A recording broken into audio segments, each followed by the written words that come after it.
Tonight we're going into Rise Night, so you guys are in for a treat later on our second night. So I guess I'll start this lesson with basically how I've been feeling and how I've been thinking.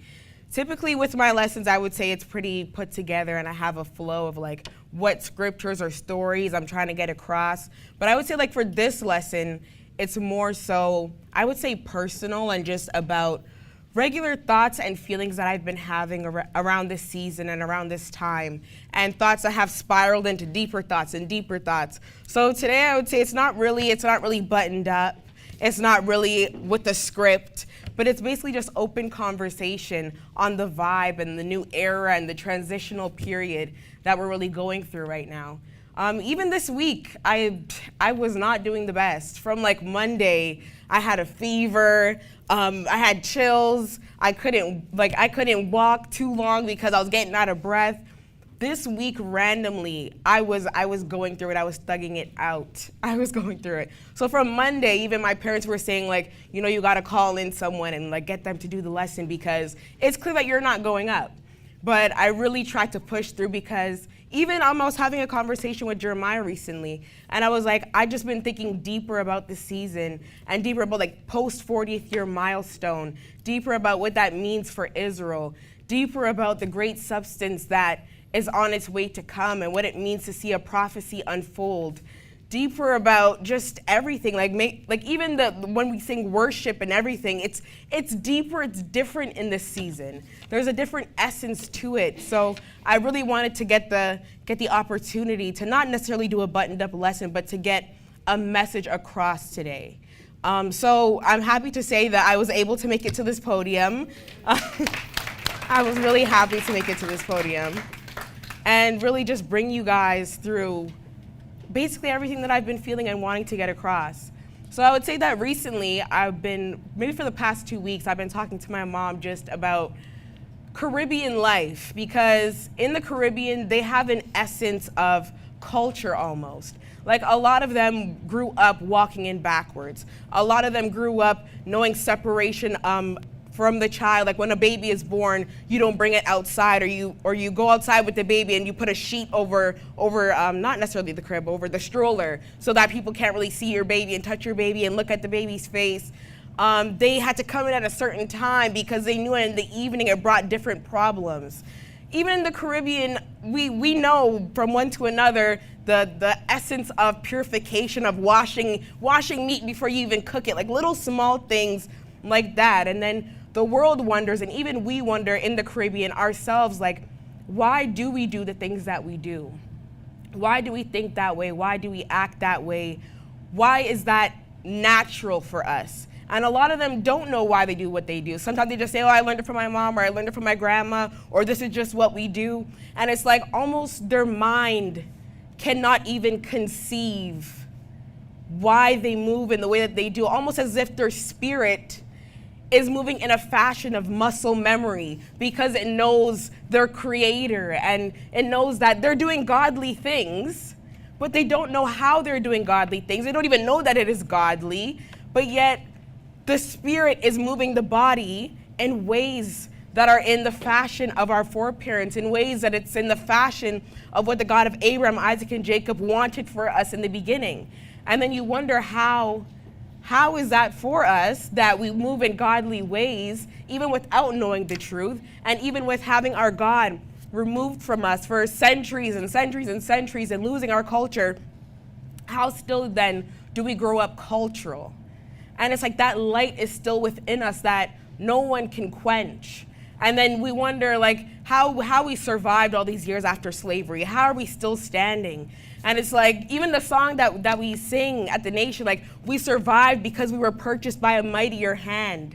We survived even though we did not understand, because once we know that our owner is the greatest God, King above all kings, Lord above all lords.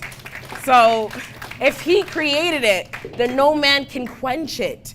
If he created it, then no man can wipe it off the face of the earth.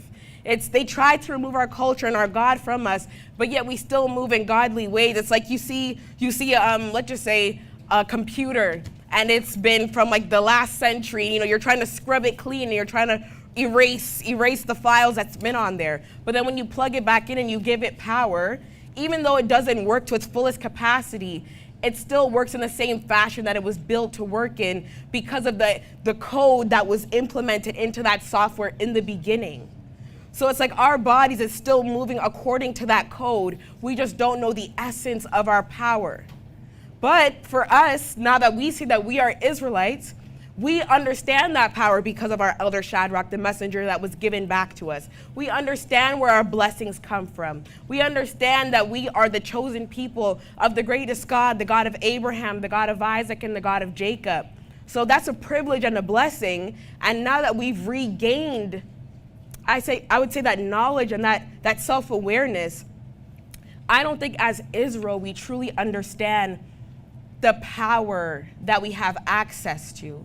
Now that we say that we're Israel and we understand our lineage, we don't necessarily understand all that could truly be in store for us if our mind can conceive everything that we have access to. Like, he created the heavens and the heavens and the heavens. He separated the waters from the land so that there could be dry land. He made light. He created all beasts, all humanity.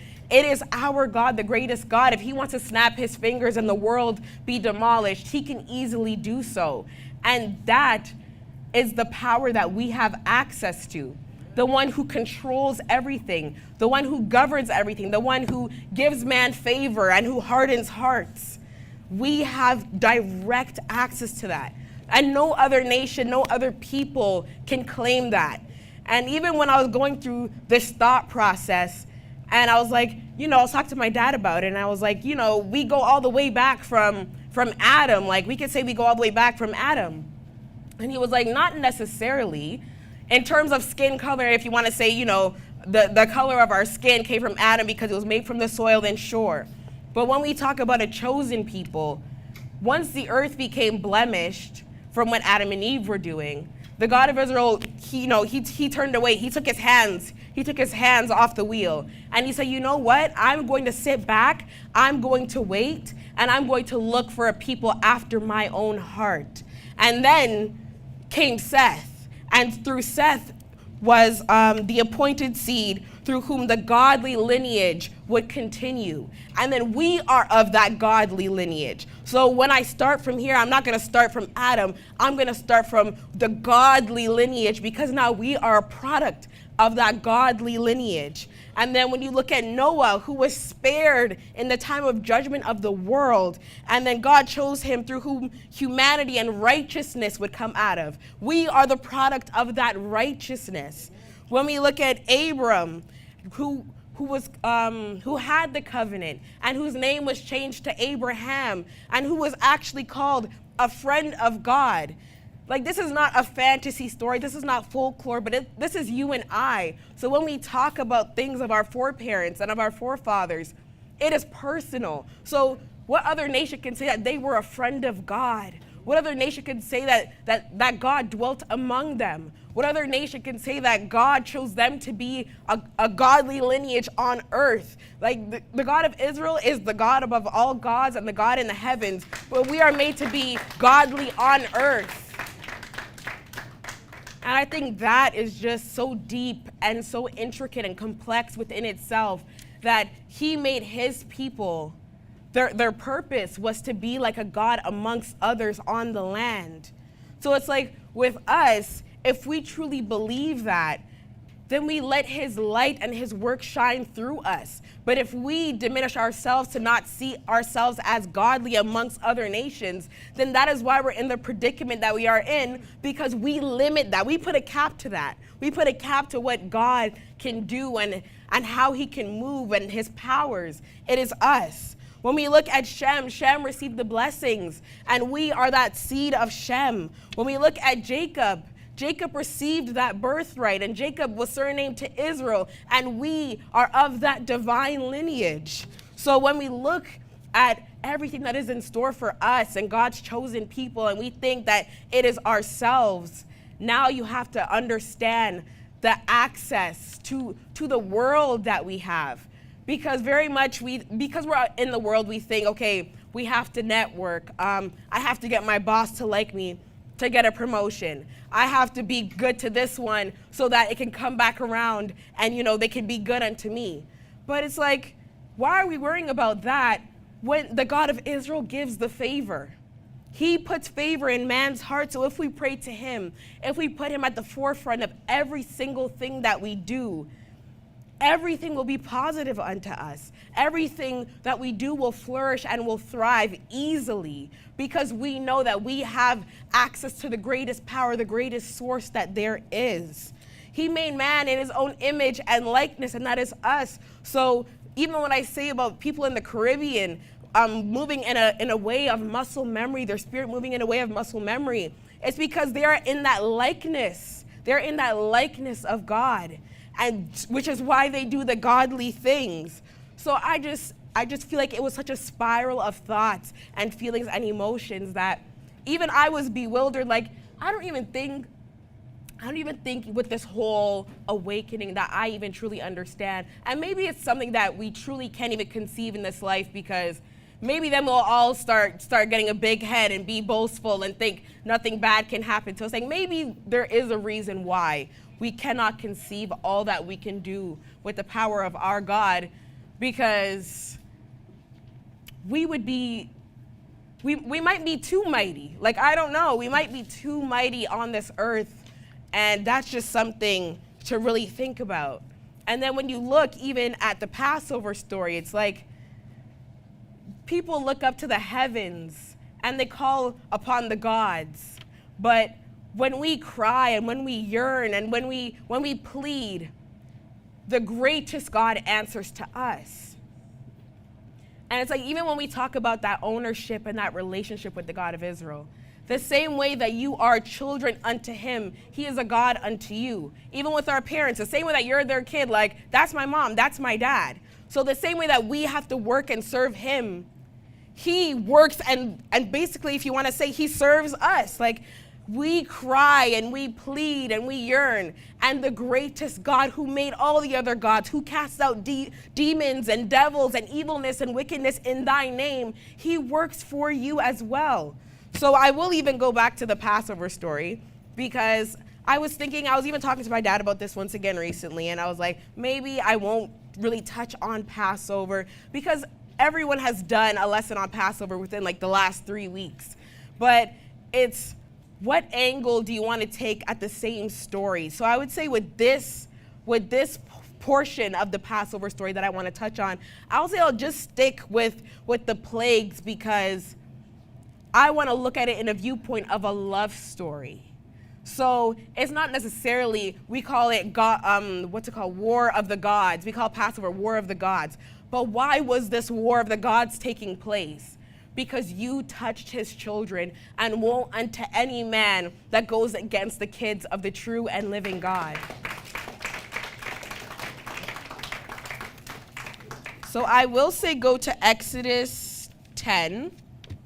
And maybe we won't necessarily take too long with this, because I just want to briefly go over the plagues, because we cried out in the time of trouble, in the time of slavery, in the time of being subdued, and the God of Israel heard us, even though we were punished, and because we are his, he will tear the world apart. He'll tear the earth apart. He'll send plagues. He'll tear waters open and let us walk on dry ground, even with a pillar of fire. He will make mountains move. He will destroy kingdoms, because we are his kids, and touch not his children. Touch not his chosen people. So in Exodus chapter 10, and the Lord said unto Moses, go in unto Pharaoh, for I have hardened his heart and the heart of his servants, and I might show these my signs before him. Once again, even in the first verse, I hardened Pharaoh's heart. So the same way that the God of Israel can put favor in man, he can harden man's heart. So we don't necessarily need to rely on flesh and bone and on man to obtain things in life, to get places in life, to have success. because the God of Israel, he grants that. He can grant anything. So to that, like, that's minuscule, to harden and soften hearts, to give you success, to help you obtain a job, to help you obtain your goals. That's minuscule because he tears mountains apart. Egypt with the greatest gods, he subdued all of them. And in our name, not in anyone else's name, for only Israel, he says, have I known. For only Israel has he loved. For only Israel has he chosen. So verse 2, and that thou mayest tell in the ears of thy son, and of thy son's son, what things I have wrought in Egypt, and my signs which I have done among them, that ye may know that I am the Lord. And Moses and Aaron came in unto Pharaoh, and said unto him, Thus saith the Lord God of the Hebrews, how long wilt thou refuse to humble thyself before me? Let my people go, that they may serve me. Else if thou refuse to let my people go, behold, tomorrow will I bring the locusts into thy coast, and they shall cover the face of the earth, that one cannot be able to see the earth. And they shall eat the residue of that which is escaped, which remaineth unto you from the hail, and shall eat every tree which groweth for you out of the field. So you won't even be able to see the earth, because that's how much locusts I'm going to bring in. That's how much pain and suffering I'm going to bring in. I'm going to start you guys off easy, and that's with locusts. And then we're going to go into verse 6. And they shall fill thy houses, and the houses of thy servants, and the houses of all the Egyptians, which neither thy fathers nor thy fathers' fathers have seen, since the day that they were upon the earth unto this day. And he turned himself and went out from Pharaoh. I don't know about you guys, but if one fly gets into my house, I'm chasing the fly all day, all night, because it's tormenting the house. It's tormenting us. But he put locusts in the entire land that you cannot even see, because it's filling everyone's houses. Verse 7, I believe. And Pharaoh's servants said unto him, How long shall this man be a snare unto us? Let the man go, that they may serve the Lord their God. Knowest thou not yet that Egypt is destroyed? And Moses and Aaron were brought again unto Pharaoh, and he said unto them, Go serve the Lord your God, but who are they that shall go? And Moses said, We will go with our young, and with our old, with our sons and with our daughters, with our flocks and with our herds will we go, for we must hold a feast unto the Lord. And he said unto them, Let the Lord be so with you, as I will let you go, and your little ones look to it, for evil is before you. Not so, go now ye that are men, and serve the Lord, for that ye did desire. And they were driven out from Pharaoh's presence. And the Lord said unto Moses, Stretch out thine hand over the land of Egypt for the locusts, that they may come up upon the land of Egypt, and eat every herb of the land, even all that the hail hath left. And Moses stretched forth his rod over the land of Egypt, and the Lord brought an east wind upon the land all day and all night, and when it was morning, the east wind brought the locusts.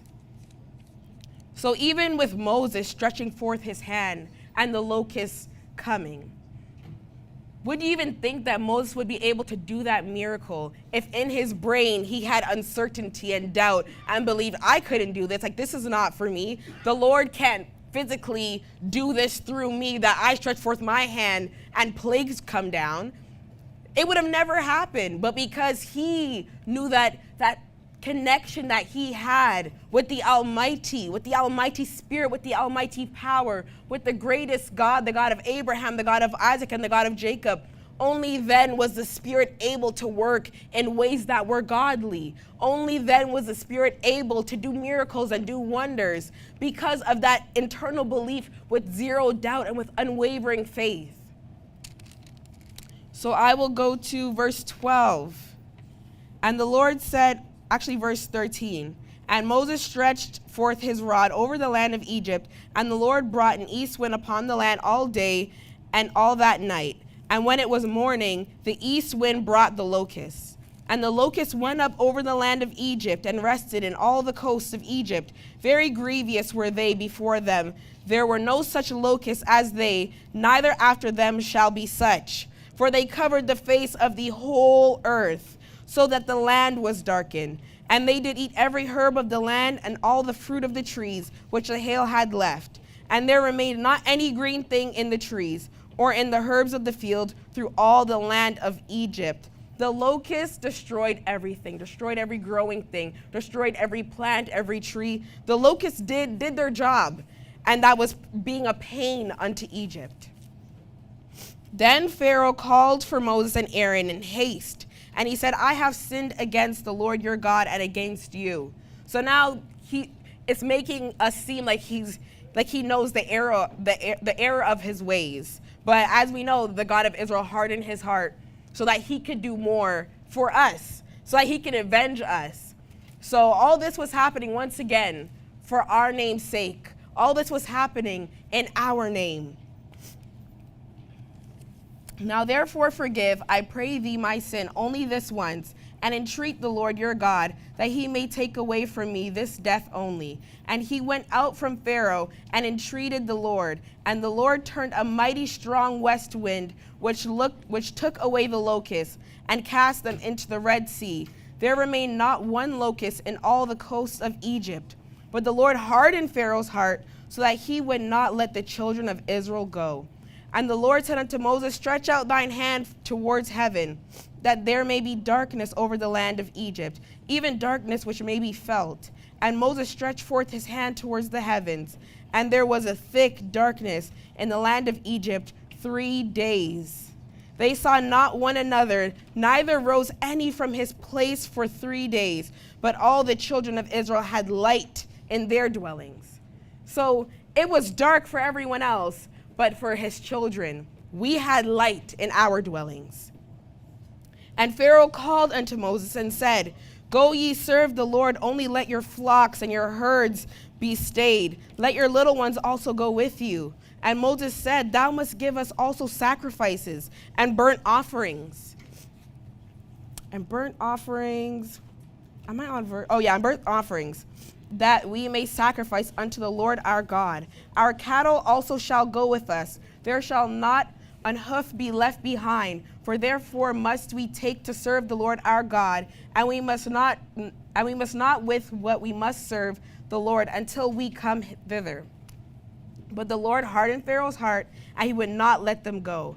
And Pharaoh said unto him, get thee from me, take heed to thyself, see my face no more, for in that day thou seest my face, thou shalt die. And Moses said, thou hast spoken well, I will see thy face again no more.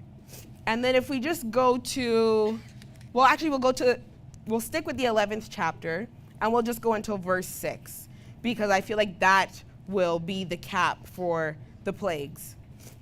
And the Lord said unto Moses, yet will I bring one plague more upon Pharaoh and upon Egypt. Afterwards he will let you go. Hence, when he shall let you go, he shall surely thrust you out hence altogether. Speak now in thine ears of the people, and let every man borrow of his neighbor, and every woman of her neighbor, jewels of silver and jewels of gold. And the Lord gave the people favor in the sight of the Egyptians. Moreover, the man Moses was very great in the land of Egypt in the sight of Pharaoh's servants, and in sight of the people. And Moses said, thus saith the Lord, about midnight will I go out in the midst of Egypt, and all the firstborn in the land of Egypt shall die, from the firstborn of Pharaoh that sitteth upon this throne, even the firstborn of the maidservant that is behind the mill, and the firstborn of beasts. And there shall be a great cry throughout all the land of Egypt, for as there was none like it, nor shall be like it any more. So if we stop there, we see that the God of Abraham, Isaac, and Jacob will stop at nothing to avenge his people. All of this was happening in our name. And then we look at the love story And even me and Chris were talking about recently about the Bible basically being a love story of the chosen people and the God of Israel. It's the most epic love story. It's the greatest love story. But we also said it's a toxic love story almost, because he gives, and then we do right, but then we do wrong, and he punishes us. But then it's like, okay, you're crying out to me, so now I have to come back. And then I give, you start to do right a little bit, but then you sin again, and now I have to leave. And it's like, he tries almost like a parent and you have a bad kid. It's like, even though you make me upset, even though I have to keep punishing you, at the end of the day, you are still my child. At the end of the day, I still will run if you are hurt. At the end of the day, like a mama bear to her cubs, I will rent the entire earth in thine, no matter how bad you are, because I will turn my back away for a period of time. But be not dismayed, because at the end of the day, our connection is infinite. Our connection will never be severed. I am a keeper of covenant, and only you have I known. You are my people, so I am with you forever. It's infinite, from generation to generation to generation. We can count on that, and we can rest assured that that will always be there. So when you're confident in that, you can't allow doubt to fill your heart. You can't allow uncertainty to take place, because that is when the connection is limited. But if you believe that you have direct access to the Creator, if you believe that He who made the heaven and earth, King above all kings, Lord above all lords, the Alpha, the Omega, the beginning and the end, there is no beginning to Him and there is no end. So if you believe, then there shall be no end to you. We shall be able to make mountains shake and the earth quake, because we know that we have the greatest God, and through Him we can do godly things. In a new season, we know that the miracles that happen in the olden ages, we say that miracles were happening every day because it was for that era and that time, and that we couldn't do it in modern ages. But even that frame of mind, I would say, limits us, because if we believe that we could do miracles, I believe that it could be done. I believe that if we believe that we have direct access to the Creator and the ultimate power, and He's just waiting to show His power through us, then why in the present day and age would we not be able to heal? Why in the present day and age would we not be able to raise up the dead if the God of Israel wills it? If He wills anything, it shall be done. Go ahead, Levi. I don't know if the mic's on. Oh, hello? Okay, there we go. But just to speak on that, some of the stories I think of in the Bible, or parts of our history, I think of the book of Ruth or Esther. They seem such like so more simple stories or simple tales compared to the grand, part the Red Sea.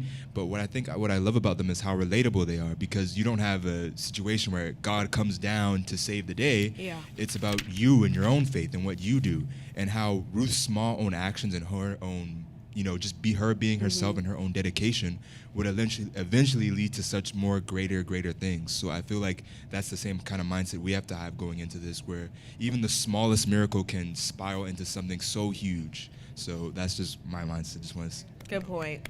Yeah, for sure.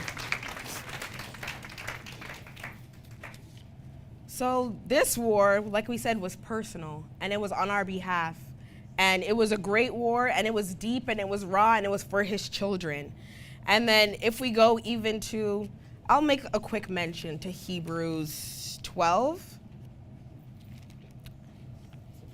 Hebrews 12, I'll go from verses 6 and 7. For whom the Lord loveth, He chasteneth, and scourgeth every son whom He receiveth. If ye endure chastening, God dealeth with you as with sons. For what son is he whom the Father chasteneth not? So even when we look at all the punishments and we say, okay, we can't be the God of Israel's chosen people because, we're getting punished all the time. We're being subdued all the time. We're always at the bottom of the totem pole. It's because, one, we continue disobeying Him. But it's like, why would I discipline you if I didn't love you? I discipline you and I chastise you because it says, like a father unto their son, like a parent unto their child. I will discipline you as a tactic because I want you to do better. I want you to do better in serving me. I want you to yearn for me like I yearn for you. And because you don't, I will punish you until you remember me so that I can come back unto my people, because the same way that we want the God of Abraham, Isaac, and Jacob to be with us and never be too far from us because we need him and we love him, it's the same way he yearns for his kids. And it's like, I'm waiting on your call. I'm waiting by the phone. I'm waiting for you guys to seek me, to look for me, to ask for me so that I could be near and dear unto you as you want me to, because I want you to be near and dear unto me. So like a father to his son, it says, Israel is my son, even my firstborn. Like a father to his son, I chastise you, but it's because I love you. It's because I feel deeply for you in ways that I don't feel for any other nation, for any other people, because only Israel have I called out. And if we go to Deuteronomy 4,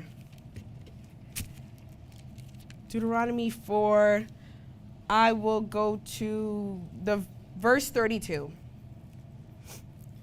For ask now of the days that are past, which were before thee, since the day that God created man upon the earth, and ask from the one side of heaven unto the other, whether there hath been any such things as this great thing is, or hath been heard like it. Did ever people hear the voice of God speaking out of the midst of the fire, as thou hast heard and live? Or hath God essayed to go and take him a nation from the midst of another nation, by temptations, by signs, and by wonders, and by war, and by a mighty hand, and by a stretched out arm, and by great terrors, according to all that the Lord your God did for you in Egypt before your eyes? Unto thee it was shown, that thou mightest know that the Lord, he is God, and there is none else beside him. Out of heaven he made thee to hear his voice, that he might instruct thee. And upon earth he showed thee his great fire, and thou heardest his words out of the midst of the fire. And because he loved thy fathers, therefore he chose their seed after them, and brought thee out of his sight with his mighty power out of Egypt, to drive out nations from before thee, greater and mightier than thou art, to bring thee in, to give thee their land for an inheritance, as it is this day. Know therefore this day, and consider it in thine heart, that the Lord, he is God, in heaven above and upon the earth beneath. There is none else. Which other nations? And once again, it's not fantasy stories, it's not folklore, but it is you and I. When we look at our foreparents and our forefathers, it is not them, but it is us. We were friends of God. We were Moses, and we went face to face with God and had a conversation with God. He sent the law, statutes, and commandments for us. What other nation heard the voice of God? What other nation was the greatest God, the God of Abraham, Isaac, and Jacob, near and dear to?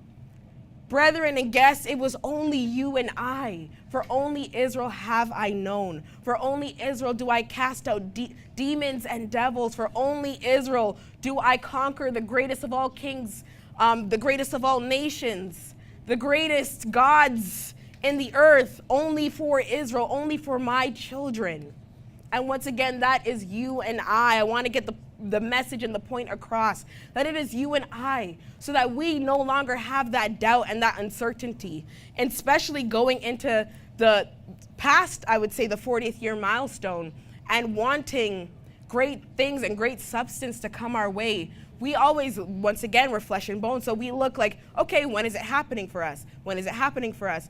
But I want you to recognize that the great substance is coming once we recognize that it actually comes from within ourselves. So only when we have this unwavering truth and faith in the God of Abraham, Isaac, and Jacob, only then can he make miracles happen through us once again. Only then can he let the spirit of truth reign free from our bodies. Only then can he do everything that he has in store for us. Only then can the prophecy truly unfold, and the time of Japheth to be over, and the time for us to be the head and no longer the tail to really happen.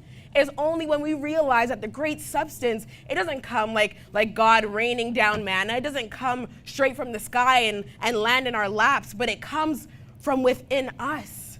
And once we realize and have that zero doubt in our connection with the greatest power, only then can we shine that power and that light unto every other nation. Only then can we be gods in the earth again, so that other nations may even humble themselves at our feet and say, wow, who is thy God in heaven?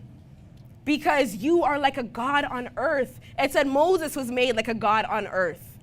That is our lineage. We are made to be godly. We are made to be holy. We are made to be gods on earth. Once we believe that, only then can it truly happen. So the great substance is not coming from the God of Israel. He's done enough for us. The great substance is coming from within us. It's coming through faith and through belief and through works in his name, because only then can wonders happen again like it did for our forefathers.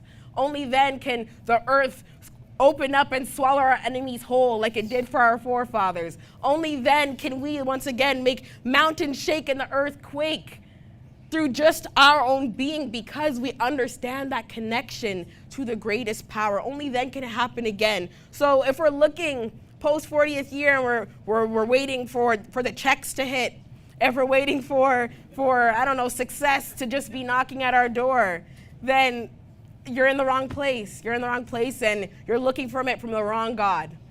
But if you're looking for the great substance with the greatest God, the true and living God, the God of Abraham, Isaac, and Jacob, it comes from within.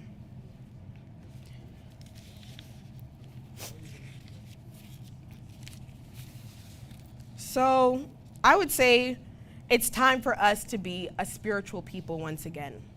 And that would be what I want us all to think about. Post 400 years, post 40th year milestone, we need to become that spiritual people that we once were.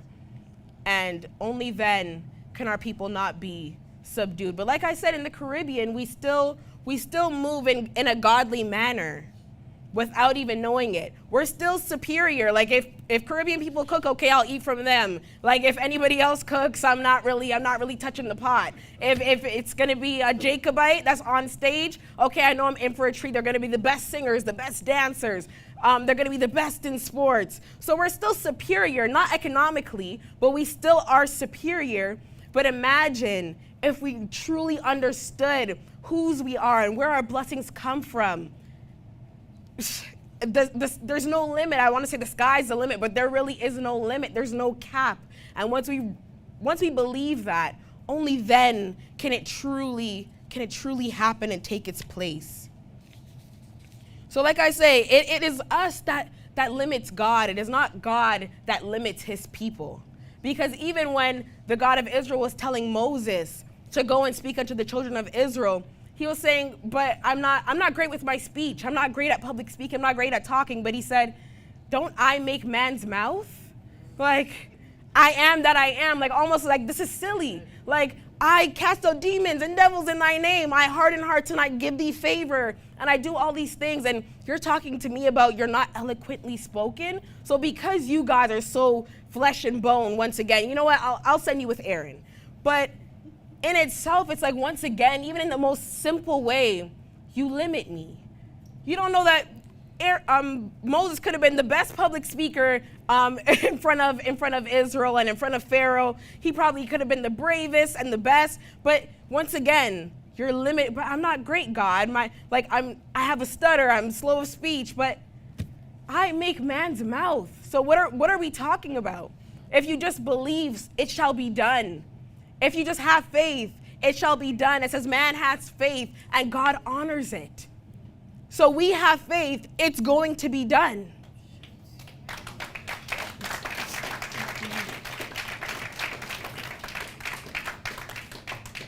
Likewise, if we talk about the story of Christ and Peter, when the apostles were in the boat and there was a storm happening, Jesus Christ was walking on water. And Peter said, Lord, if it is thee, then let me walk on water with you. Let me come with you. And he said, okay, you walk, you come. And he started walking on water. He got it. And then the wind, because it was a storm, the wind's blowing, and then you're feeling the water at your feet a little bit. The water's getting a little bit higher. You start getting uncertain. You start feeling that uncertainty and that doubt. And then it said like Peter started to sink, and he was like, okay, like he's starting to sink here, and he started calling out like, Lord, help me, help me, help me. And Christ basically grabbed him and was like, thou have little faith, because if you were not dismayed, you would have been able to walk on water just like I. You would have been able to do the same things as me, just like I. If you would have just not believed in the worldly things, not been dismayed by the storms, by the water at your feet, by pressure, feeling heavy, you would be able to do the same things as I. So thou have little faith. Even if we look at King Asa, and he was king of Judah, I believe, and king of Israel wanted to come up against him. But he made an alliance with the king of Syria. And he said, you know what? Because my fathers before me had an alliance with Syria, with you. We should have that same alliance, and you should actually break off that alliance that you have with Israel so that me and you can team up against Israel, and you can help me and we can conquer. So it said he gave an offering for that alliance, and the king of Syria was like, okay, let's get it done. And they teamed up together, and they won. But then it says that the seer went before King Asa and said, the Lord is not pleased, because didn't I deliver mightier kingdoms out of thy hand? Didn't I conquer more than just king of Israel in thy name? Didn't I do all this for thy name's sake? But then you make an alliance with man, and sure, you won, but you didn't conquer, because if you would have even called me, I would have delivered the king of Syria too unto thine hand. So you didn't even have to just conquer the king of Israel. I would have also let the king of Syria be at thy feet. But he's gone now, because you just wanted to win this little war, but you didn't want to conquer, and you didn't seek me first. So I'll even go to that story, but I'll just read the end of it. 2 Chronicles 16.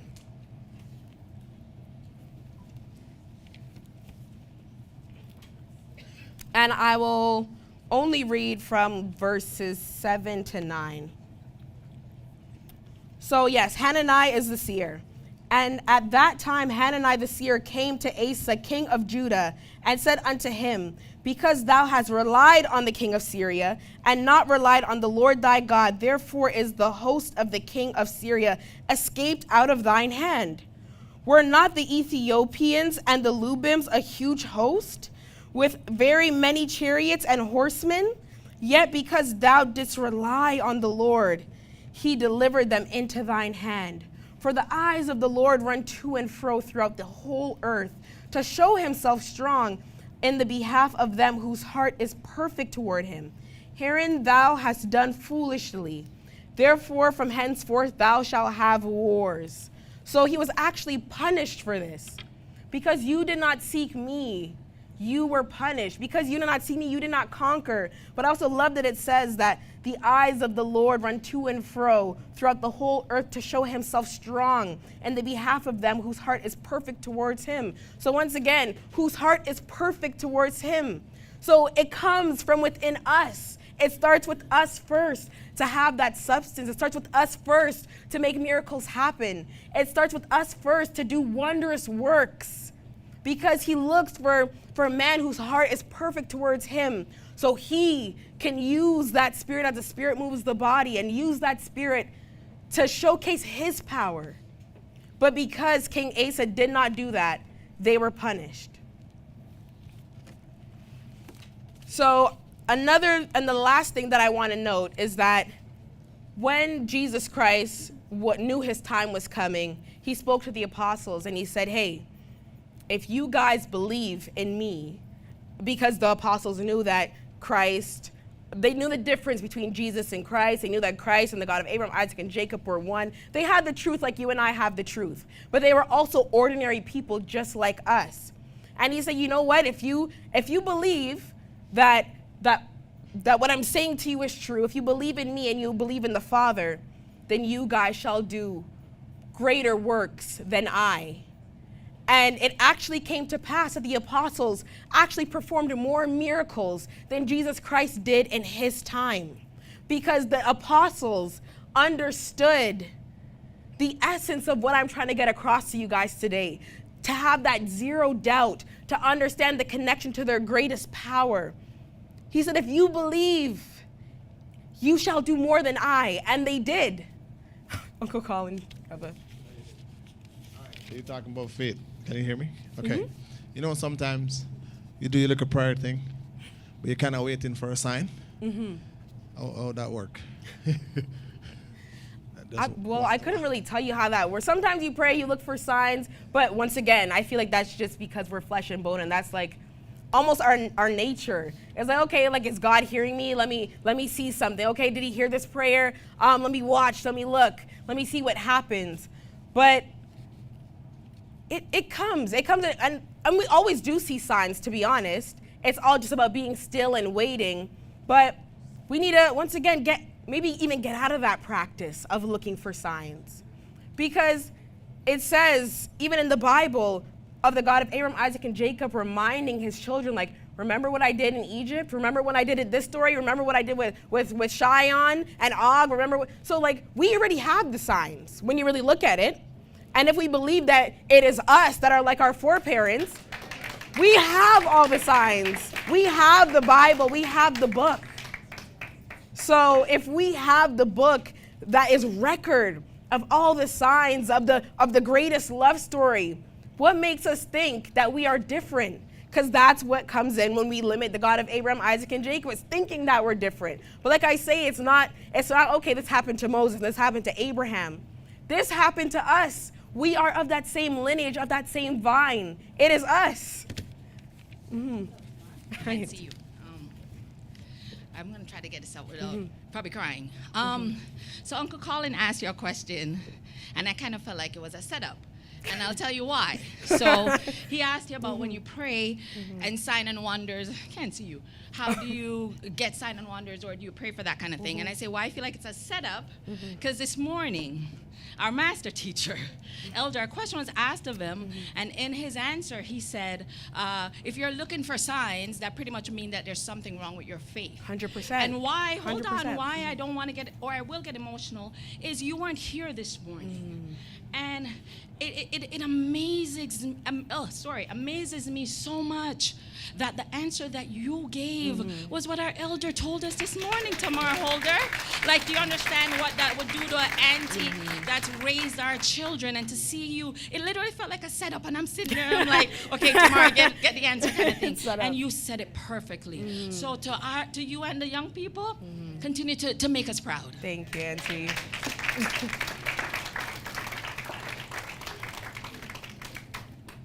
Yeah, that's a great point. That's a great point. I have nothing to say to that. That was a great point. But yeah, like, the proof is in the pudding. And like I said, the apostles understood the essence of what I'm trying to get across to you today. And they performed greater works than Jesus the Christ himself did in all of his time in his physical body on earth. In all of his time, they did greater works. They partaked in mass healings and casting out devils and demons. They raised the dead.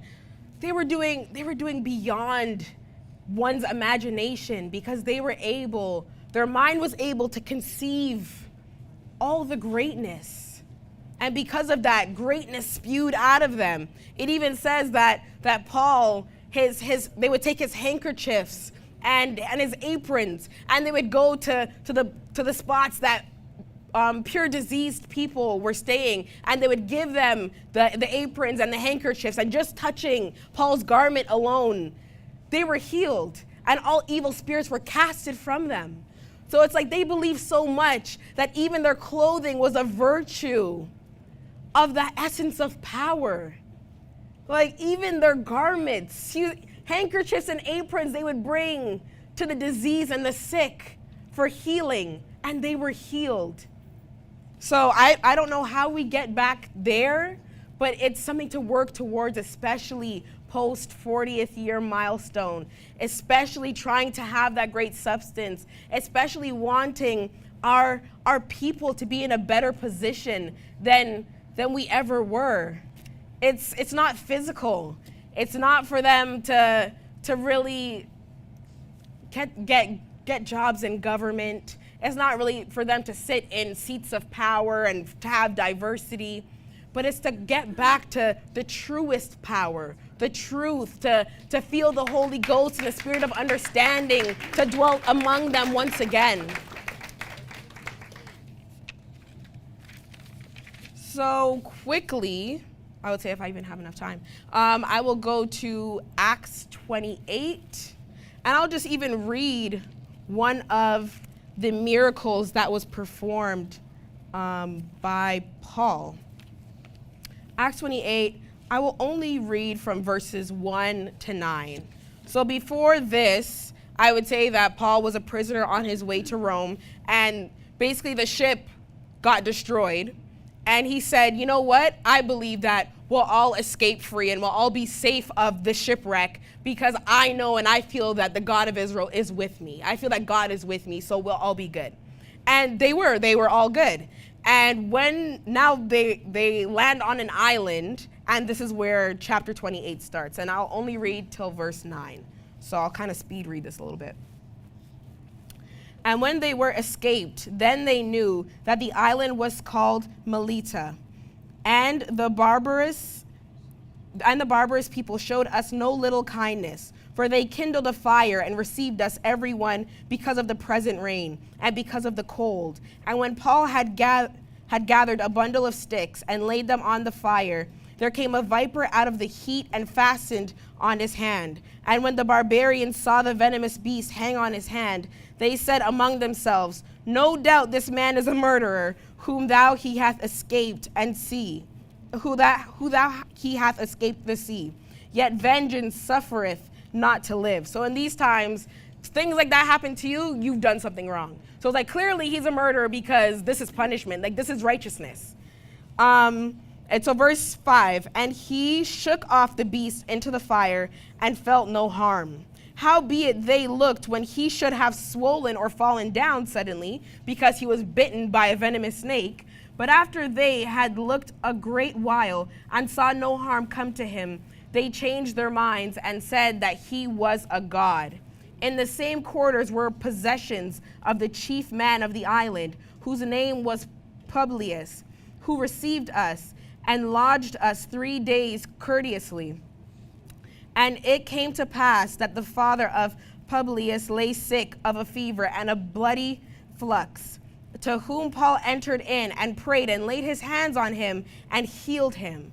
So when this was done, others also, which had disease in the island, came and were healed.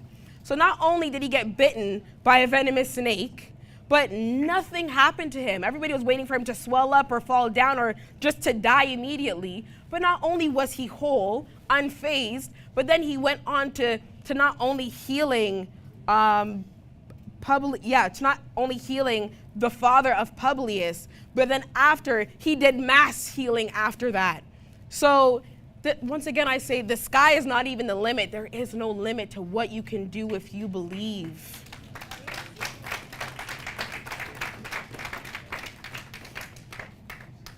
So I would say now it's the time to be like Job, keeping the faith, even when there's chaos, even when you're in physical pain, even when there's turmoil, trials and tribulations. You be like Job and you hold on and you keep the faith and you have zero doubt in your connection with the God of Israel, because then, like we know the story, you receive it back tenfold.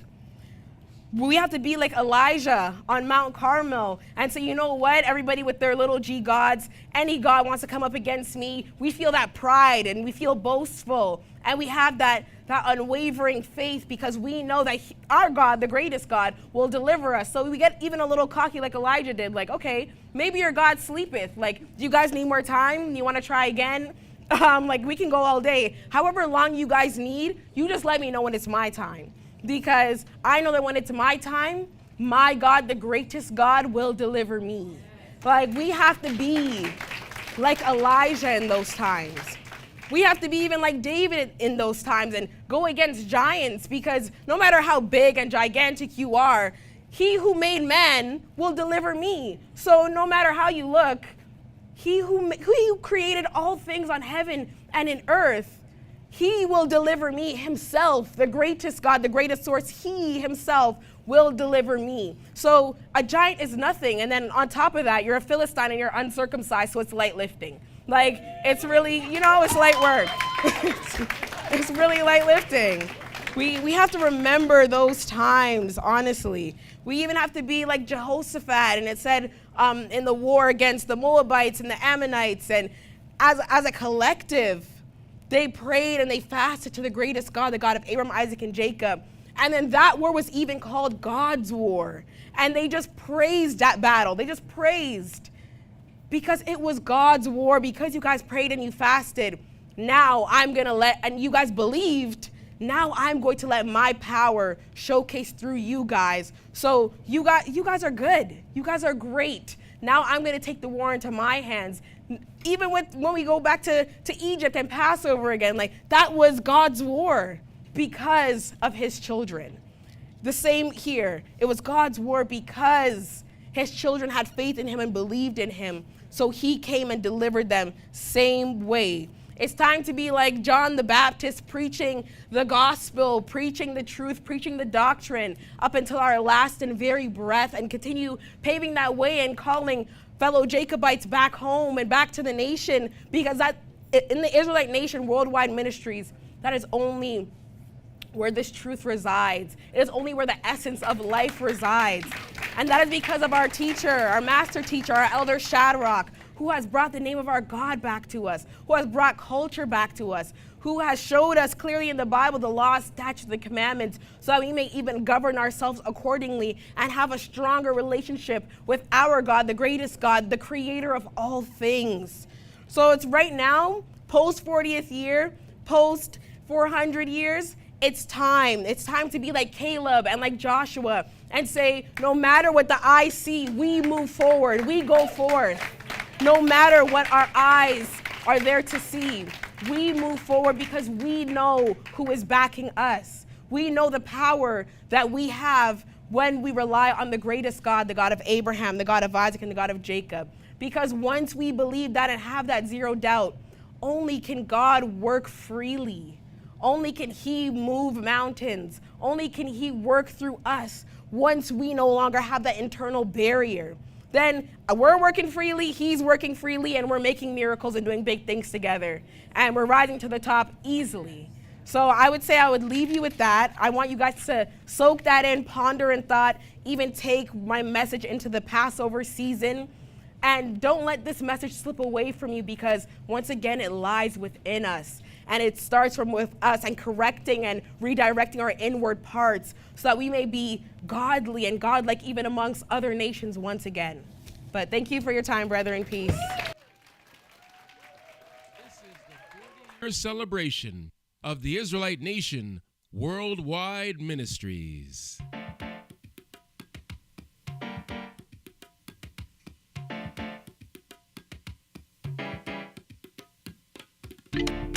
In the springtime, everything comes to life. The birds and the bees, the flower and the trees now.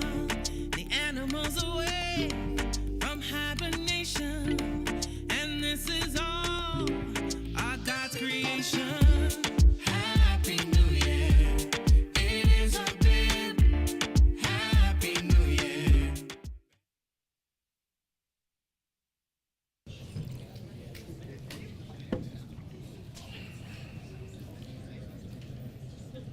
Hear my prayer, O Lord. Give ear to my supplications. In thy faithfulness answer me, and in thy righteousness. And enter not into judgment with thy servant, for in thy sight shall no man living be justified. For the enemy hath persecuted my soul.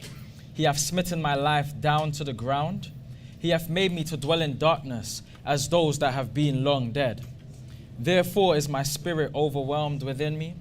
My heart within me is desolate. I remember the days of old. I meditate on all thy works. I muse on the work of thy hands.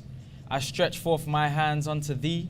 My soul thirsteth after thee as a thirsty land, Selah. Hear me speedily, O Lord. My spirit faileth. Hide not thy face from me, lest I be like unto them that go down into the pit. Cause me to hear thy loving kindness in the morning, for in thee do I trust.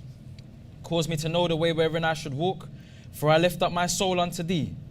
Deliver me, O Lord, from mine enemies. I flee unto thee to hide me. Teach me to do thy will, for thou art my God. Thy spirit is good. Lead me into the land of uprightness. Quicken me, O Lord, for thy name's sake. For thy righteousness' sake, bring my soul out of trouble. And of thy mercy, cut off mine enemies, and destroy all them that afflict my soul. For I am thy servant. Selah and Selah. Amen. Peace, peace, peace, peace, peace, peace, peace. Peace, guys. Thank you for having me.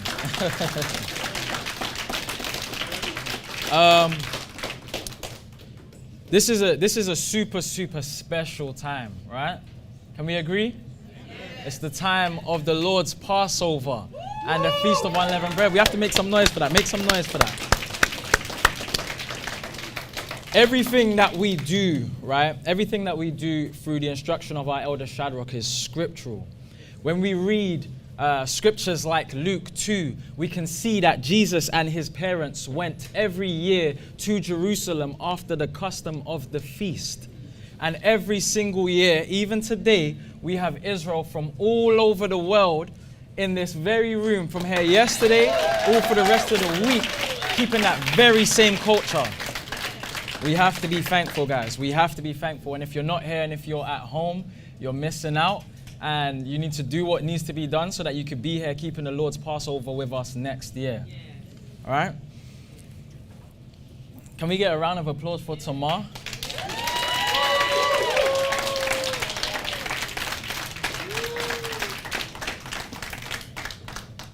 Tamar said some powerful things up here. She said some powerful things up here, guys. She spoke about all the things our Father did for us through the whole scriptures, more specifically throughout the time of Egypt, when we were going through even that time of being enslaved by the Egyptians and even coming out, and he bare us on eagle's wings and brought us even unto him, right? She spoke about the great things that he done for us to make sure that the world knew his name, right? She said, and I'm going to quote some of the things that she said and add some emphasis so that you guys feel it, right? She said, he will stop at nothing to avenge his people. She said, and she read Deuteronomy 4. And in Deuteronomy 4, it says, I need you to go from one side of heaven to the other side. And when you're going through from one side to the other side, I need you to ask as many people as you can. Ask and ask and ask. Did ever a people hear the voice of God and live? She said, go from one side of heaven to the other and ask, did ever God take a nation of people for himself as you guys were taken?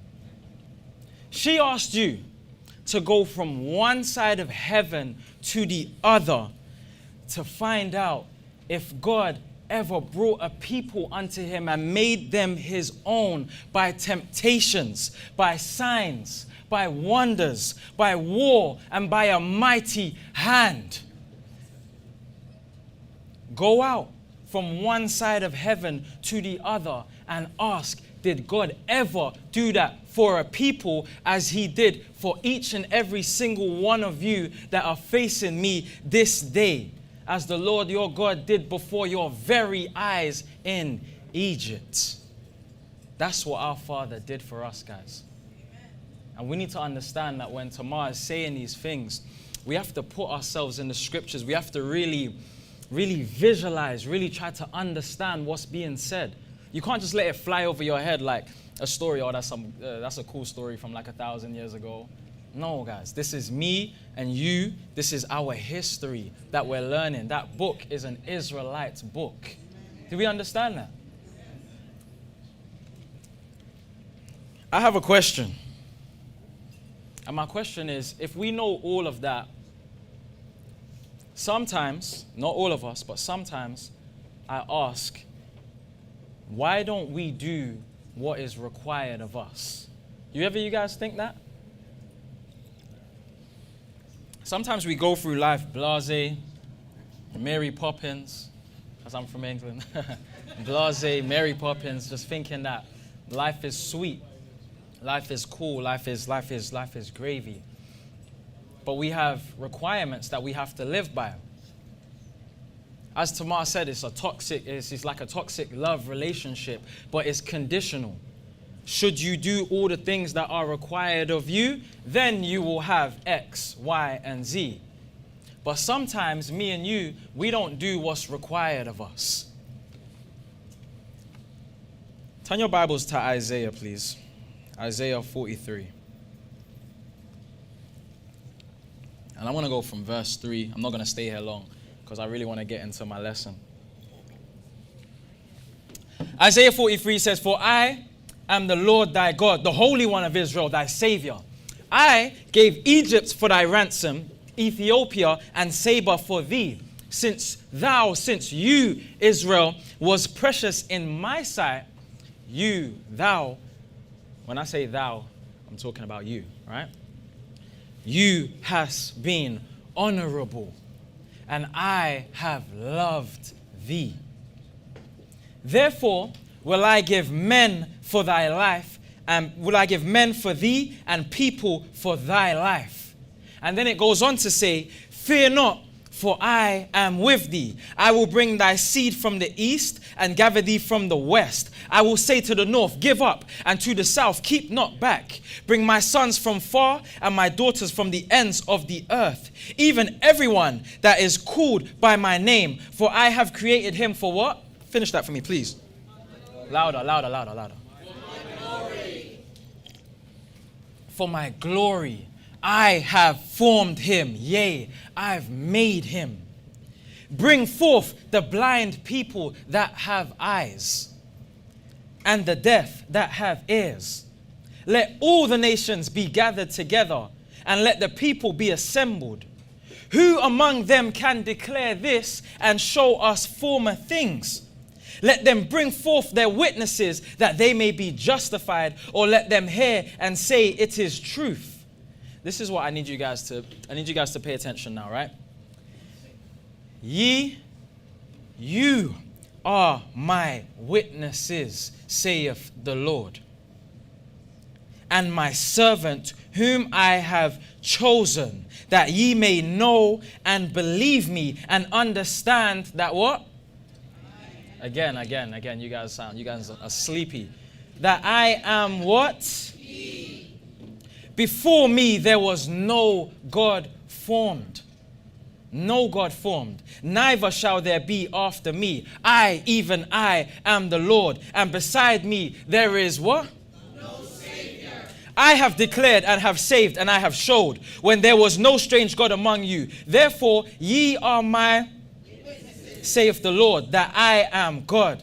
Yea, before the day was, I am he, and there is none that can deliver thee out of my hand. I will work, and who shall let it? Thus saith the Lord, your Redeemer, the Holy One of Israel. For your sake I have sent to Babylon, and have brought down all their nobles and their Chaldeans, whose cry is in ships. I am the Lord, your Holy One, the Creator of Israel, your King." Now, the part I want to highlight is he said that we are his glory. You understand that? He said we are his glory, guys. We read Romans 9 all the time. That's our creed. We know it. We live by it. And in that it mentions that Israel are his glory, right? Tamar mentioned the 40th year. It's that time now. The time is now, guys. The time is now that you and I need to be doing all that we can for the God of Abraham, the God of Isaac, and the God of Jacob. Because he is our creator, as said. He is our savior. And you and I are his witnesses. We're going to do a little call and response. Let's wake everyone up a bit. So you guys know it. The Lord is my shepherd. I shall not He maketh me to lie down. He leadeth me beside. He restoreth. He leadeth me in a path of righteousness for his name's sake. Yea, though I walk through the valley of the shadow of death, I will fear no evil. For thou, thy rod and thy staff, they comfort me. Thou preparest a table before me. Thou anointest my head, my cup. Surely goodness and mercy. And I will dwell in the house of the Lord for.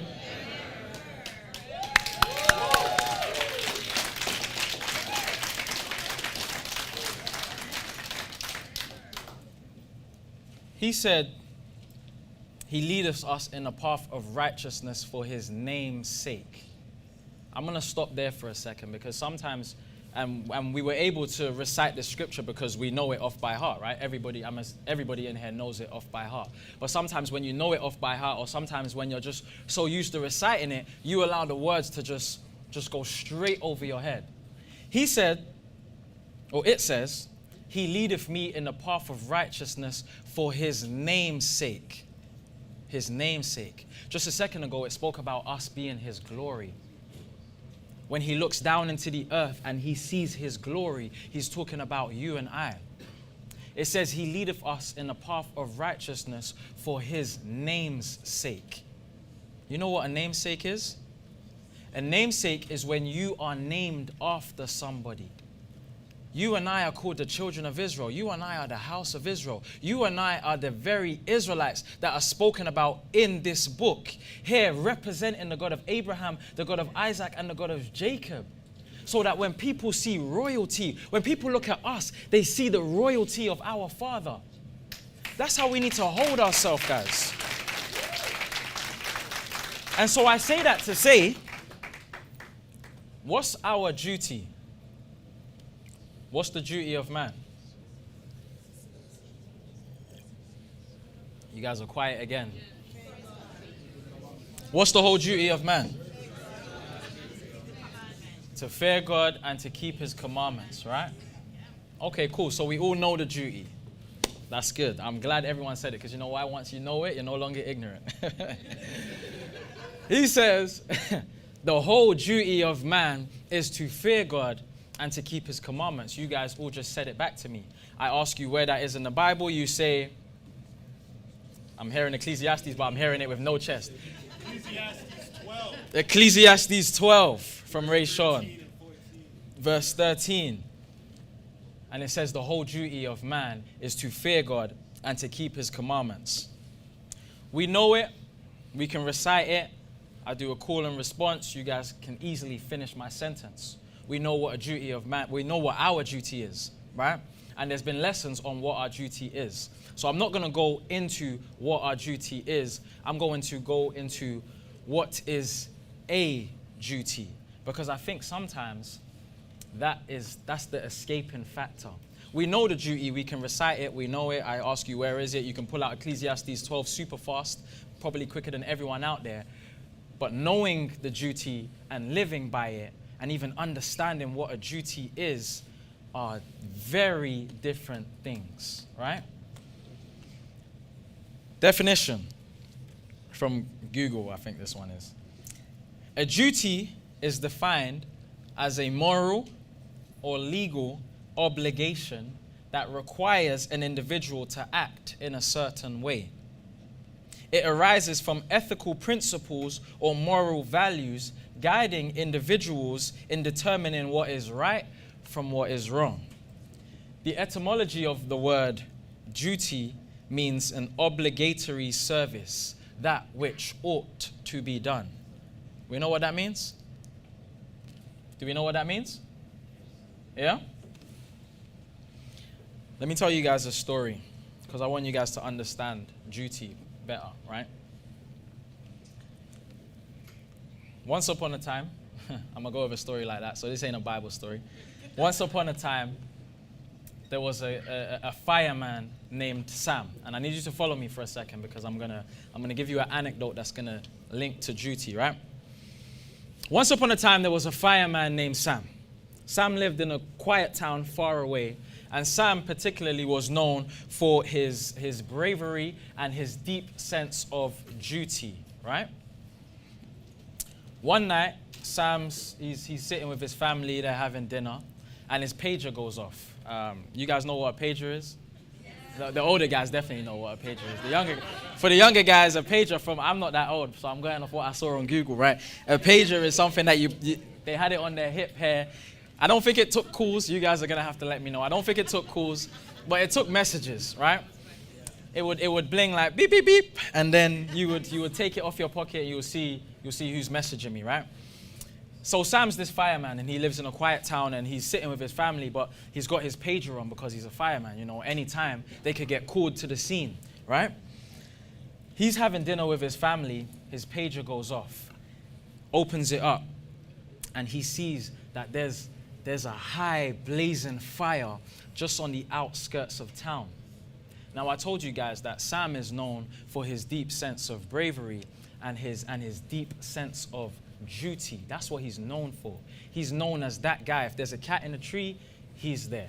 There's a house on fire, he's there. Anyone's in problem, he's like Batman, right? Sam's that guy.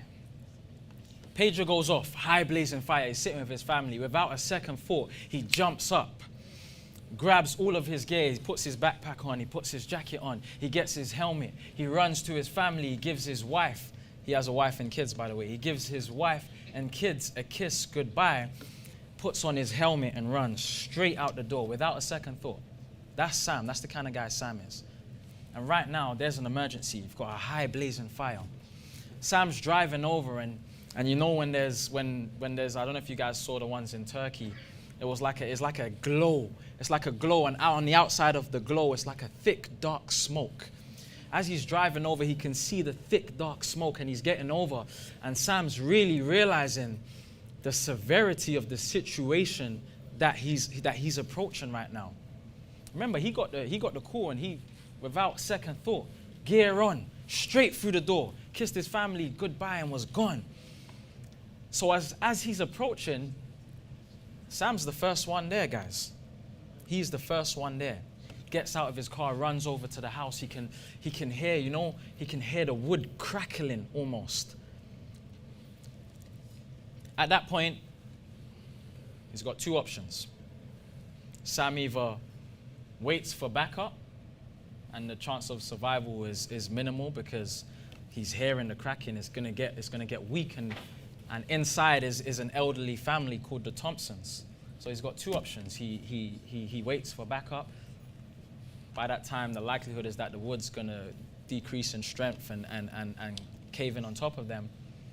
Or he goes in alone, risking his own life, right? It's at that moment right there, standing on the threshold of life and death, that Sam's duty becomes crystal clear. Crystal clear, guys. For him, it wasn't about the uniform. It wasn't about the badge. It wasn't about the respect you gain or everyone treating you like a hero. For him, it was his duty. It was about doing what was right. So Fireman Sam puts on his hat, takes a deep breath, and he goes charging straight through the door. Runs in, running, and he can hear faint voices of the Thompsons. So he's running around the house looking, and he gets closer and he finds them, and they're huddled together, like praying for someone to come and save them, right? He bursts through the door, picks them up, puts them on they're old, right? So he can just throw them on his shoulders, right? Picks them up and starts telling them, it's gonna be okay, don't worry, I'm here, I'm gonna get you through, I'm gonna get you out this house. So he's making his way through the house, and he's holding them, and the husband's there and the wife is there, and he's making his way through the house. But when you're in smoke, when you're in fire, the smoke gets thick. And when the smoke gets thick, it starts filling up your lungs, right? Becomes more difficult to breathe. Again, you got a choice to make. I can leave these guys, and I for sure will make it out the house. or I just keep going because at the end of the day, it's my duty to do so. Head down through the fire, shielding it with his own body, so much so that the heat and the burning wood is touching his own skin. It's burning his own skin. Eventually now he bursts through the door. Boom! And they fall on the floor and he's gasping for air. He's gasping for air. The family's eyes, they fill up with tears of gratitude, right? He's laying on the floor. The team are outside. They come now because they finally get there and they're dousing down the house. They're hosing down the house so that they can take out the flames because it's going to spread to other houses, right? Sam's on the floor. He's collapsed on the floor. He's breathing heavy. He got them out. But in the days that followed, Sam was again known as that hero. Sam was him. You guys know what that's saying? He was him. Sam was that guy. He was the hero of the town because he saved the Thompsons. He went in risking his own life to save the Thompsons. But for him, it wasn't about the heroism. It wasn't about the uniform. It wasn't about the badge. It wasn't about all the people that was going to come to him and say, man, you are so amazing, risking your own life. The only reason Sam ran into that house was because he believed that it was his duty to do so. Duty. Standing in the face of life and death, as said earlier, that's when his duty became crystal clear. Now, I say that to say, you and I have a duty just like Fireman Sam does. And clearly none of us here are ignorant of it because we all just recited it to me. Our duty is to what? Again, guys, come on. Like Sam would have said it. Like Fireman Sam would have said it. Our duty is to?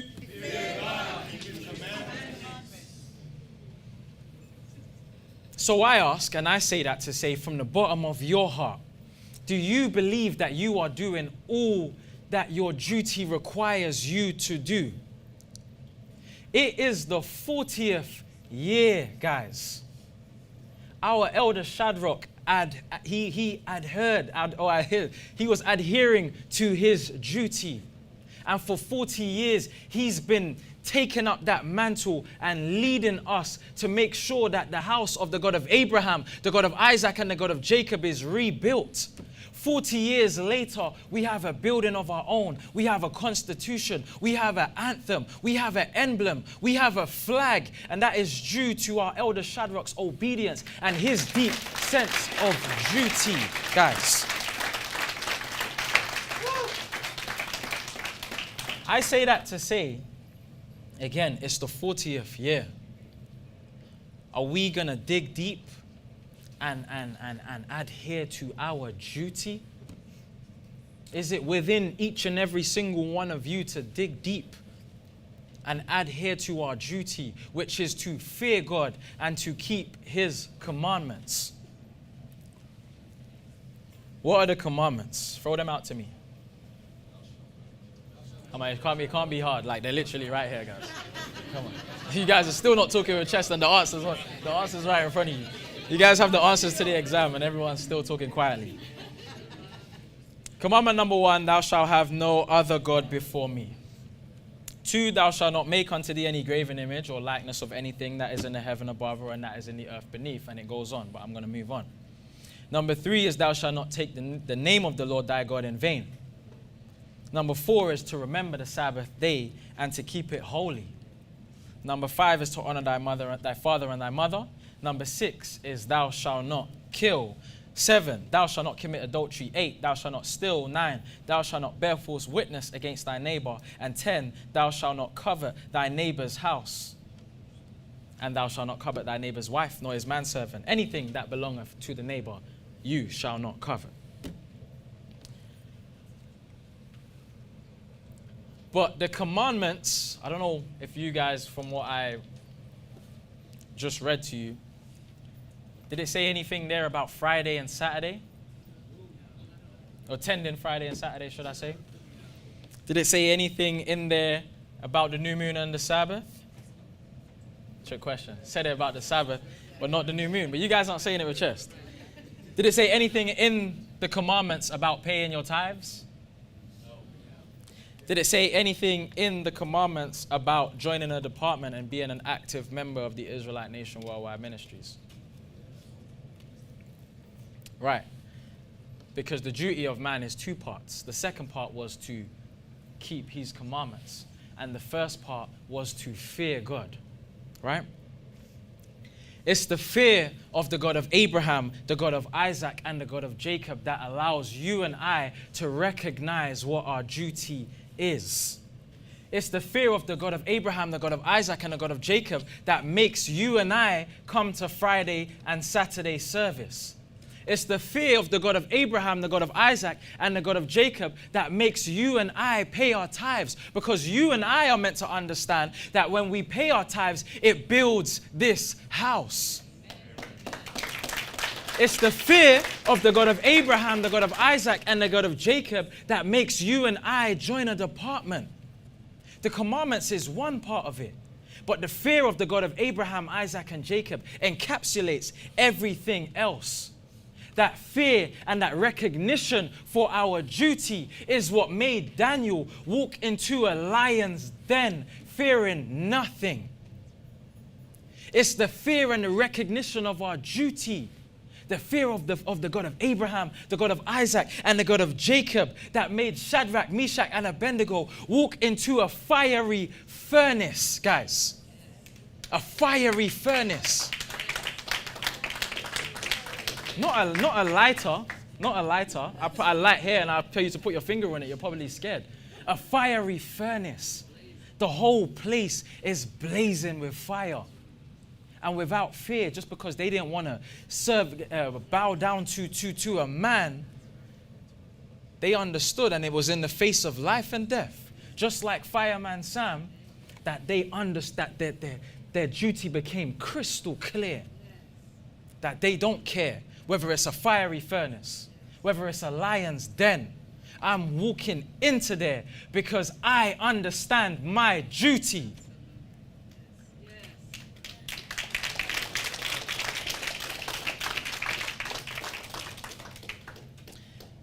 It's the fear of the God of Abraham, the God of Isaac, and the God of Jacob, and the understanding of our duty that made a man like Nehemiah say, I don't care about my role being the cupbearer to the king right now. My father's house lieth waste, and the place of my father's sepulchres lieth waste. The gates are burned down. So you're going to have to excuse me for a moment, king, because I have to build my father's house.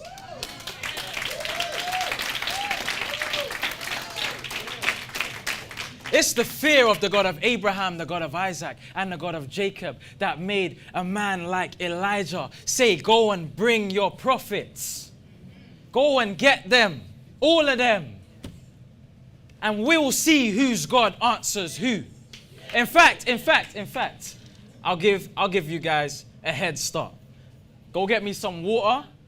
Because if me and you go camping and you start pouring water on wood, me and you are going to have to roll around on the floor. Because what are you doing? We're going to die, right? The chances of making fire out of wet wood is minimal. So I'm going to give you a head start. You do your thing, and let's see if your God answers you. Maybe he's sleeping. Maybe he's on a journey. Maybe he's busy. Who knows? And then get me some water. I'm going to pour it on mine. Yeah, water. I'm English. I heard that. Get me some water. I'm going to pour it on mine. And let me show you how powerful my God is. In seconds, lit up that water. Fire, guys. Fire. It's the fear of the God of Abraham, the God of Isaac, and the God of Jacob that when the God of Israel says, whom shall I send? Like Isaiah, you say what? No, come on, guys, come on. You think the God of Abraham, Isaac, and Jacob heard that? You guys think the God of Abraham, Isaac, and Jacob heard that? It's the fear of the God of Abraham, the God of Isaac, and the God of Jacob that when the Lord says, whom shall I send, like Isaiah, you say, send me. There we go. There we go. All right, Rashawn stood up. So I ask you guys, what is your duty? And firstly, we need to understand what a duty is. It's defined as a legal or a moral obligation, not a legal or a moral ask, or a legal or a moral consideration. It's a legal or moral obligation. Meaning that when you and I are standing in the face of adversity, like Isaiah, you stand up and you say, send me. Guys, we have to understand that. So I ask, do we treat our servitude to him like a duty and follow through with our actions? It's a food for thought. I don't need you to answer now. But what I will say is that it's the 40th year, guys. It's the 40th year, and it's about time that you and I say to the guys in England, and I'll make you guys privy to some of the things I say. I say, if people never went all out for Christmas, if they never went all out for Christmas and made sure that everybody knew it was their Christmas day, it would not be in the shopping centers. Their songs would not be played in the shopping centers. Their songs would not be played on the TV adverts. They would not have lights in the streets. They would not have people of other nations saying Merry Christmas and even erecting a tree even in their own home. They had to shout on the mountaintops about their culture for it to be taken seriously in the world. It's the 40th year, guys. It's the 40th year, and it's about time that you and I make a joyful noise. I think Issachar said, make a joyful noise that it is the Lord's Passover. It is the feast of unleavened bread. How can we expect at the time of the feast of dedication for other nations to come and be lining up with their gifts just like we come with our gifts to give to that holy altar if you and I are not proclaiming and uplifting his amazing, rich and royal culture? If you and I aren't doing that, how can we expect them to say, hey, I know your God is real and I'm coming to give a gift, and I just pray and ask that you can just pray for me, please. If you and I don't show that we are different, the Pharaoh would have never taken off his ring to put it on Joseph and say, just go and pray for me. Please, I'm going to make you a governor of the land. If you and I don't big up our culture and rep the God of Abraham, the God of Isaac, and the God of Jacob, then we cannot expect no one else to. I will tell you that now.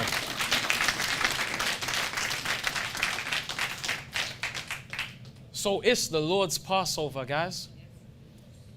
It's the Feast of Unleavened Bread, where man did eat angels' food. Wow. Let's go to Proverbs 6. And again, when we're reading these scriptures, how much time? 25. All right, cool. When we're reading these scriptures, I need us to really put ourselves there, right? Elder Andel came up and he spoke about the virtuous woman and how everybody jumps to verse 10 and says, I'm a virtuous woman, but they don't go back to verse 1 to understand that it's a conversation.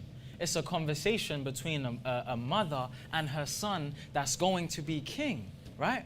So when we're reading these scriptures, we have to put ourselves in it and visualize that conversation that's being had.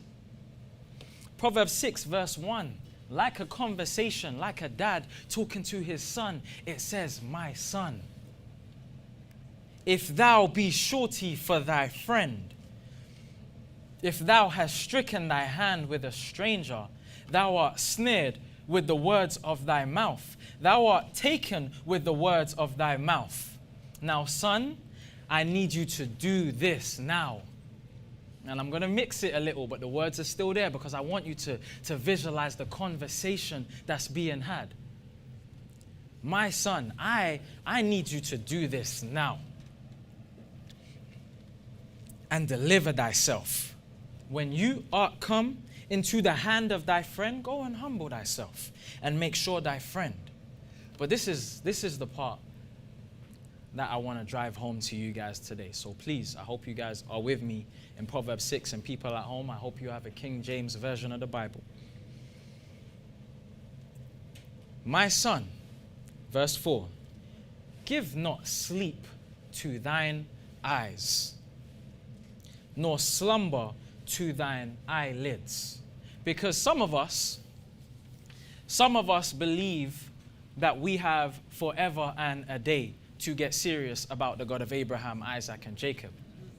Last time, Teacher Levi and I sat here in front of you and we spoke about love languages. We spoke about the Christ's love languages, right?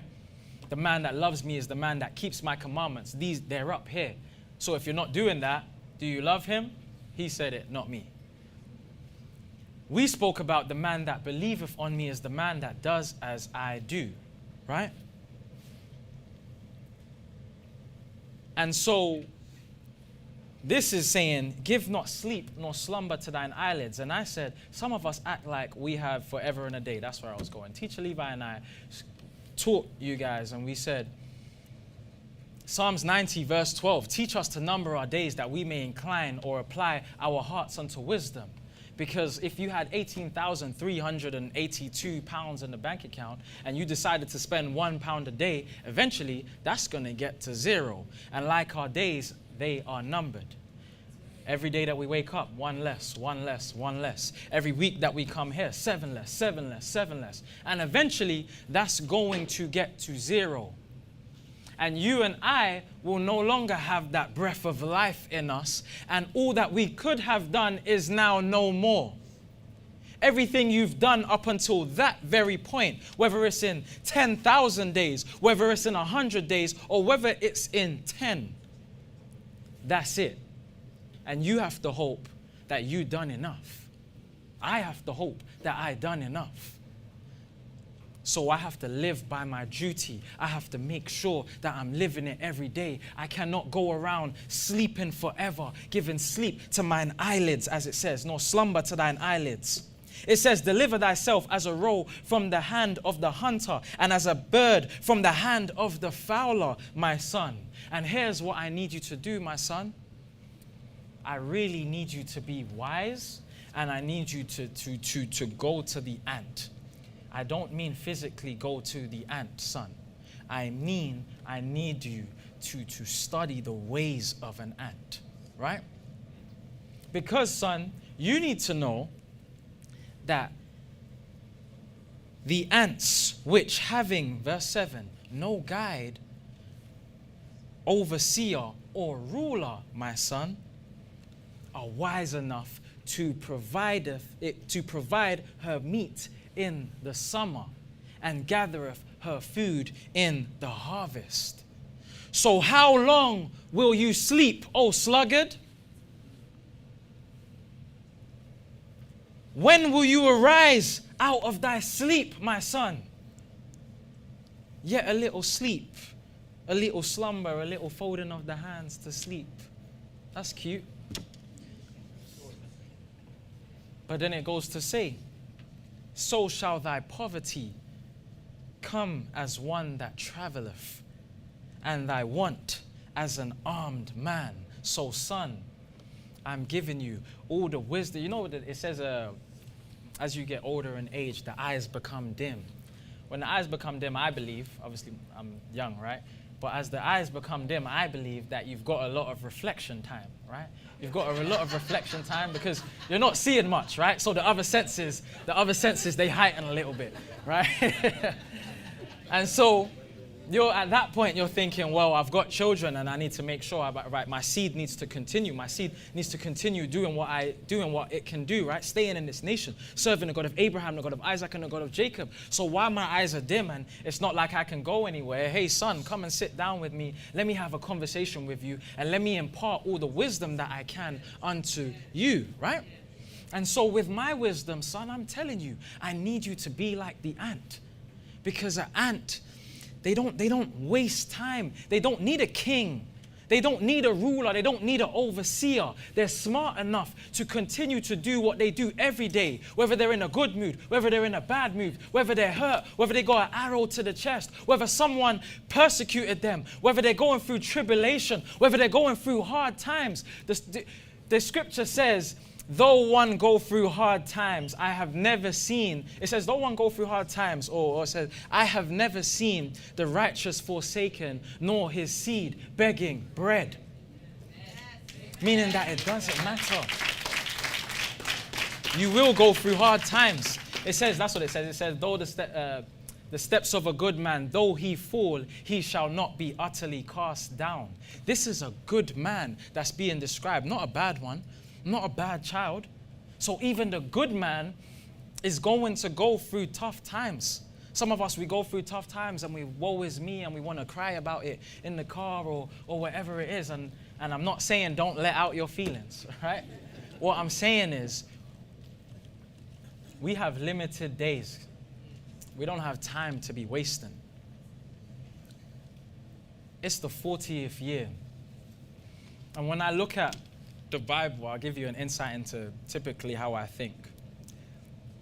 When I look at the Bible, you read about men like Job, men like David, men like Gideon, men like Moses, men like Abraham. And I sit down and I think, wow, these guys had the same 24 hours as us. And they have stories written about them in the Bible. Which means, like the scripture says, Psalms 90:12, teach us to number our days that we may apply our hearts unto wisdom. These were wise men. They understood that their days are numbered, and they did everything that they could do with their days to ensure that our Father's name was heard on high. So much so that they have books, even stories written about them thousands of years later. You and I have the exact same 24 hours. Now, we might not live 300 years like some, right? But regardless, we have the same 24 hours to push, to exalt, to uplift our Father's name so that everyone out there knows that there is a God in Israel.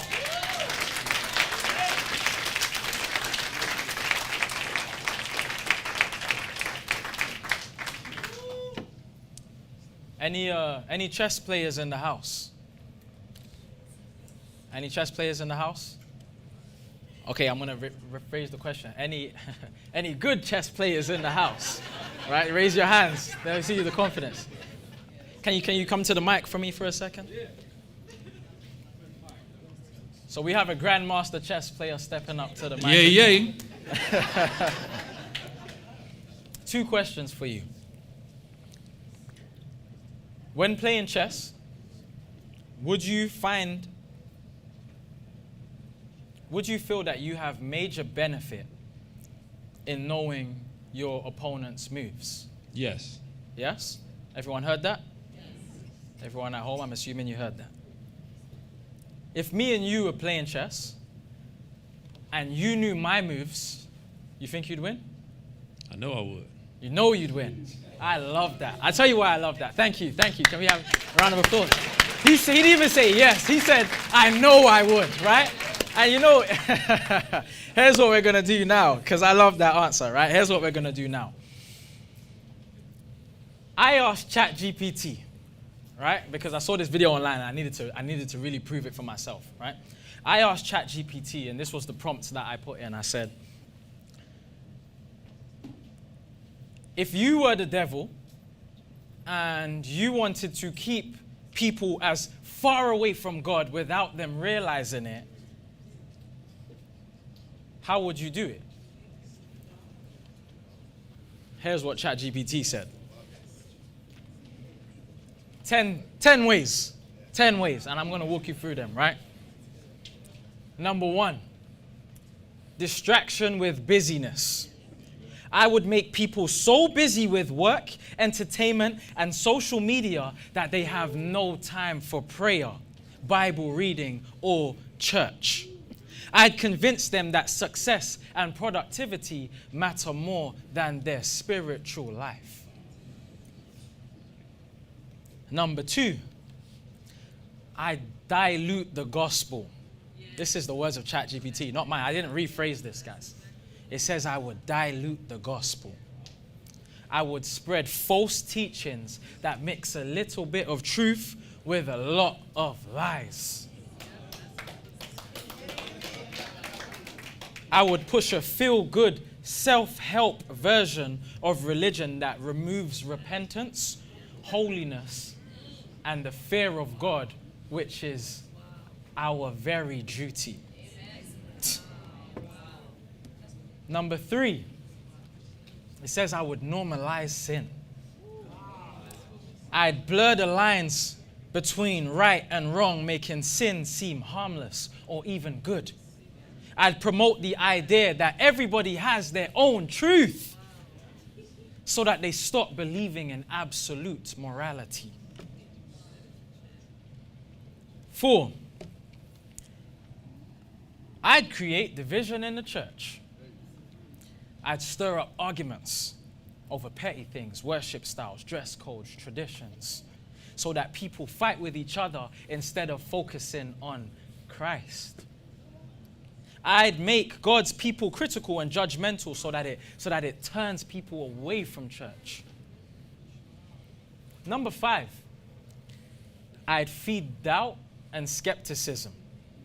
I would use science, philosophy, and media to make faith seem foolish and outdated. I'd make people doubt the Bible's reliability and question God's goodness. And when you go out in the earth, from the beginning of days, from the Tower of Babel, we wanted to build a tower so high so that we could almost rip the heavens open and see if God is home. And today they tell you about the Big Bang and all of these different things because they're trying to use science to make you think that faith is foolish. Number 6, I would encourage lukewarm faith. I'd make God's people comfortable with just attending, but never truly surrendering to God. I'd convince them that just a little bit of religion is enough so that they never really experience true transformation. Number 7, I'd promote worldly pleasures. I'd tempt people with entertainment, wealth, and comfort so that they feel no need for God. I'd make sin look fun, and I'd make obedience look boring. Number 8, I instill fear and anxiety. I'd make people afraid to trust God, keeping them trapped in worry, doubt, and insecurity.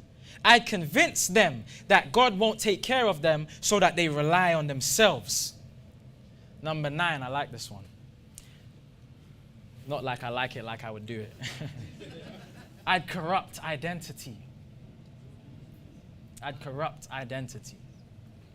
I'd confuse people about who they are, making them find their worth in their career, their relationships, and their social status instead. I'd push the idea that their feelings define them more than God's truth does. And number 10, I'd encourage procrastination. I'd make people think, quote, I'll get serious about God later, unquote, so that they never actually do. I'd tell them that there is always more time, so that they keep putting off repentance and commitment. And then it said the scariest part is that most of these things are at practice in the world today. And so that's why I asked my brother here, if I gave you my moves, and me and you were playing chess, would you win? And he didn't just say yes. He said, I know I would. And so I say that to say, you've just been given 10 ways that the God of Israel, whether you're at home, whether you're here, you've just been given 10 ways that the other side is trying to distract you and pull you away from the God of Abraham, the God of Isaac, and the God of Jacob without you realizing it. And now you know their moves. Are you going to continue to walk in that path?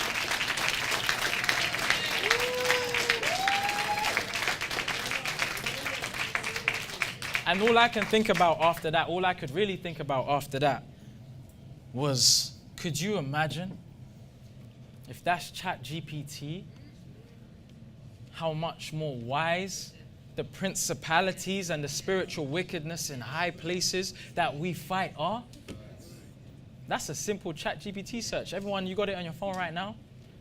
You can type it up and it gives you the answers. Could you imagine how wise Lucifer and his guys are? A lot more smart than ChatGPT. But there you have 10 ways that they're trying to subtly pull you away from giving your all to the God of Abraham, the God of Isaac, and the God of Jacob. And in that game of life called chess, now that you know 10 of the moves, are you going to lose?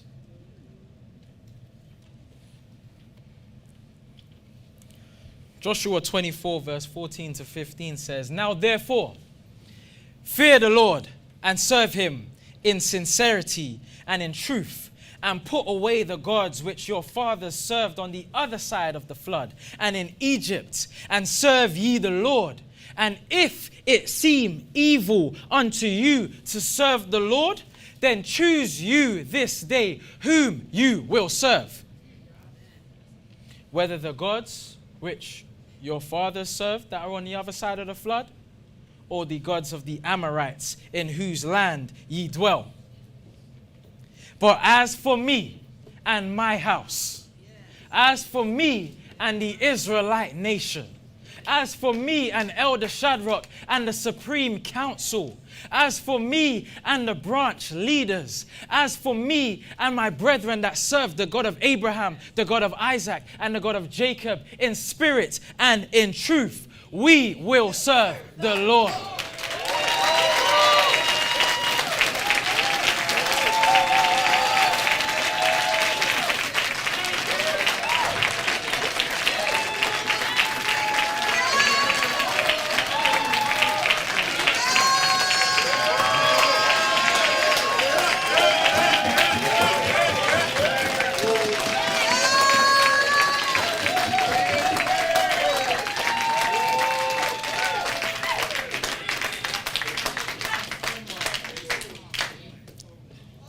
Quick call and response.